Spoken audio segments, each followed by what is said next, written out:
Boker Tov les filles, j'espère que vous êtes en pleine forme Be'ezrat Hashem et que vous abordez cette nouvelle journée avec beaucoup de joie, beaucoup d'espoir, beaucoup de force. On continue avec l'aide d'Akadosh Baruch Hu sur les Teilim, leur puissance de feu, leur puissance de protection, leur puissance d'annulation des mauvais décrets, que ce soit au niveau personnel ou que ce soit au niveau klali, au niveau du Ham Israël.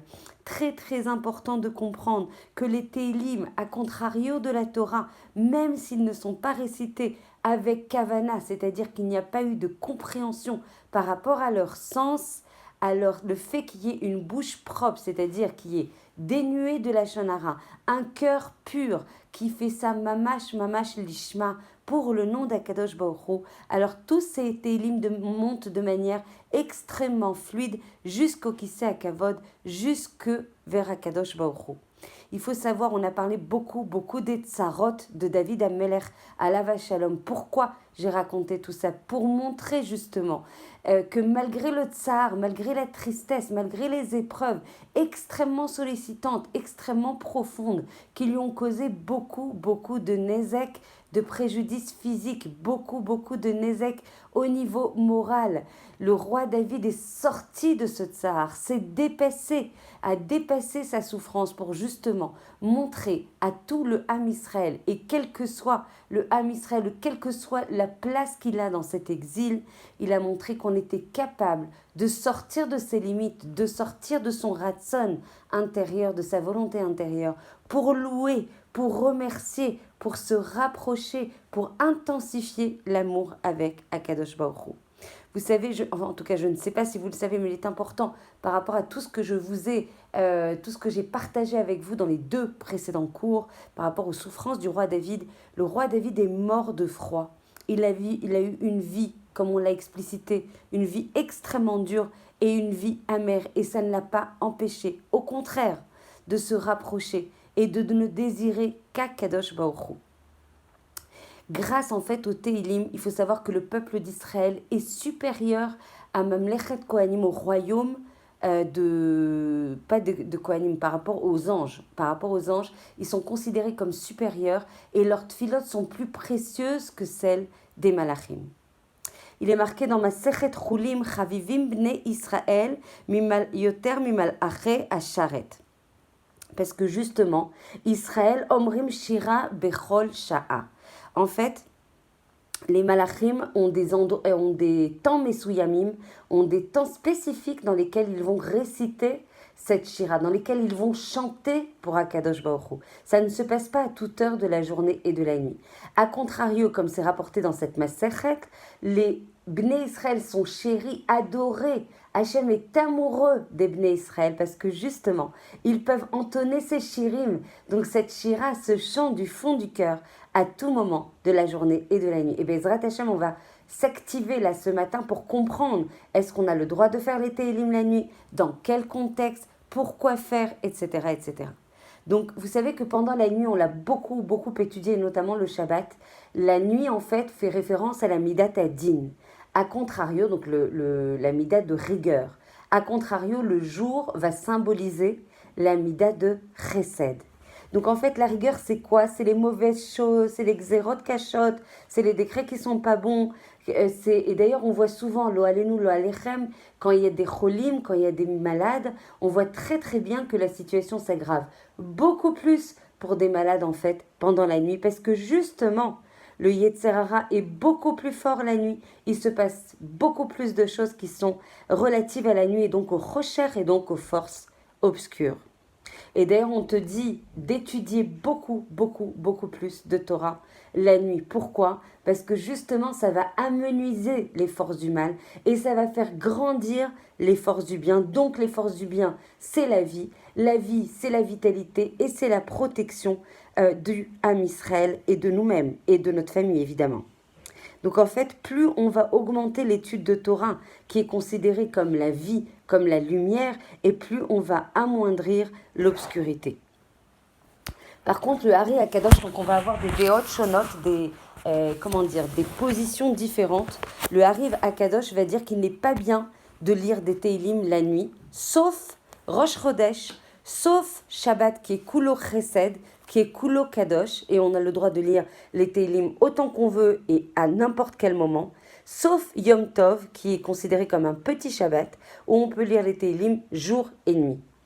Par contre, il y a des cas d'exception, dit le Hari Akadosh, Zecher Tzadik Vekadosh Livracha. Si jamais on a oublié de lire les Tehillim qui nous sont associés, qu'on a pris sur nous de lire en fait chaque jour, qu'on a oublié de les lire pour plein de raisons qui sont justifiées, alors du coup on a le droit de rattraper pendant la nuit, mais il vaut mieux éviter. C'est-à-dire le matin, dans notre seder de Avodat Hashem, dans notre seder de Tfila, il vaut mieux faire, c'est juste après la Tfila, d'associer tout de suite c'est Tehillim, le Perek Shira, enfin, ce à quoi on s'est contraint de lire aussi les halachot, la Shonara pour celles qui en ont pris au niveau de l'étude sur elle, plutôt que de laisser courir la journée. Et du coup, on se retrouve en soirée en n'ayant pas eu le temps de lire les Tehillim. Donc, si jamais il y a eu un cas d'exception et les Tehillim n'ont pas été lus alors on a pris cette rova, cette obligation, cette responsabilité, alors le Hari Akadosh dit qu'on a le droit de les lire. Et vous savez que pendant Chatzot Alayla, après Chatzot juif, donc en moyenne, bon, selon les périodes, on est après minuit et demi, il faut savoir que 7 mondes, les créatures qui vivent dans les 7 mondes supérieurs et dans les 7 mondes inférieurs, chantent des Tehillim en louant Hachem.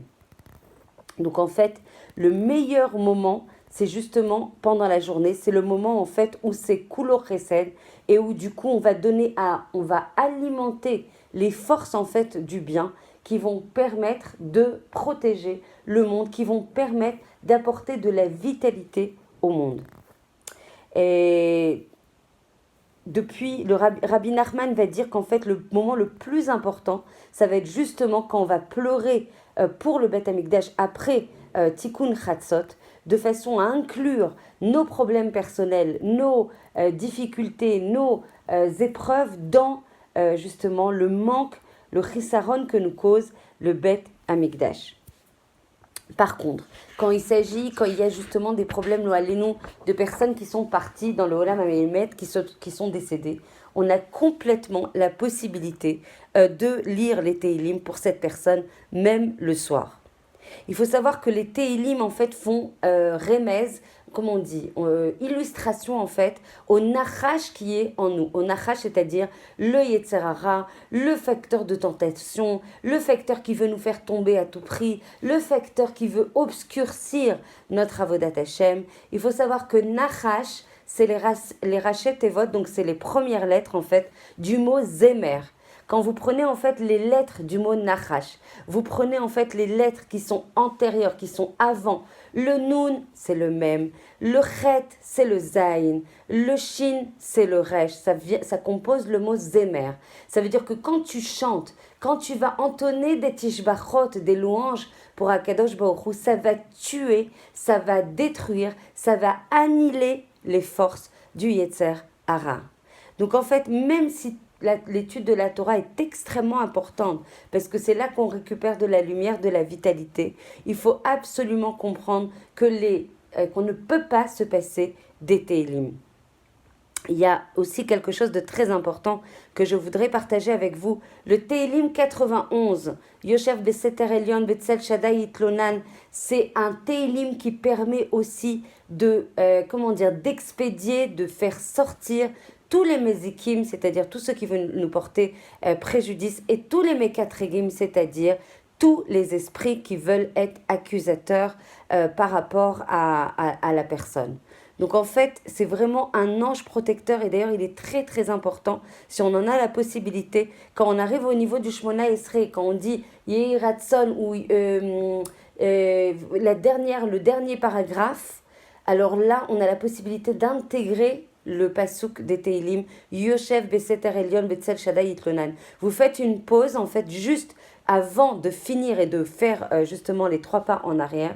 Vous avez la possibilité justement d'intégrer ce Tehillim, et justement, on a la possibilité de protéger notre Amida, de protéger l'entièreté de notre tfila pour qu'elle puisse monter aussi haut que possible. Voilà. Et il y a la possibilité aussi de lire le Télim 67 qui est en forme de menorah et qui permet en fait de multiplier et d'apporter du shefa dans la parnassa et d'éloigner les xérotes, cachottes, pareil, juste avant de finir la Hamida. C'est une excellente ségoula pour la Parnassa. Voilà, Bezrat Hashem, on a commencé à avancer en fait sur les Teilim, sur leurs particularités, à quel moment il s'agirait de les intégrer, comment il faut éviter, sauf cas particulier, de les lire le soir et donc de profiter de la journée pour multiplier les Teilim, sauf Rosh Chodesh, sauf Shabbat et sauf Yom Tov, Bezrat Hashem, que l'on puisse continuer à étudier en fait ces 5 Sifrei Teilim dans leur profondeur, dans leur sodot, dans leur secret, de façon à bénéficier de la meilleure Shmira pour nous, pour notre famille et pour tout le Ham Israël, Bezrat Hashem. Je vous embrasse très fort. Je vous demande de manière la plus du fond de mon cœur de rassembler, de rallier, que ça soit pour l'étude de ces audios, que ça soit de manière plus générale, le maximum de femmes pour rejoindre les Bnot Meler, qui est un mouvement d'unité qui doit se massifier, qui doit s'amplifier sur l'ensemble des villes d'Israël pour montrer en fait au niveau de notre gouvernement, au niveau des organes de direction qui dirigent le Ham Israël aujourd'hui, que nous souhaitons un mouvement d'unité, que nous voulons nous enrichir de nos différences et que c'est par ce Kéli d'unité, que par ce Kéli d'union, de réunion de nos forces que nous arriverons à voir la Géoula Berachamim Miyad. Donc je vous demande, sans vous je ne pourrai rien faire, j'ai besoin de votre association, de vos forces à mes côtés pour permettre ce mouvement d'unité, Bezrat Hashem, et faire émerger cette Géoula dans les meilleures conditions possibles. Voilà, je vous embrasse très très fort, je vous remercie infiniment d'être à mes côtés, encore et encore.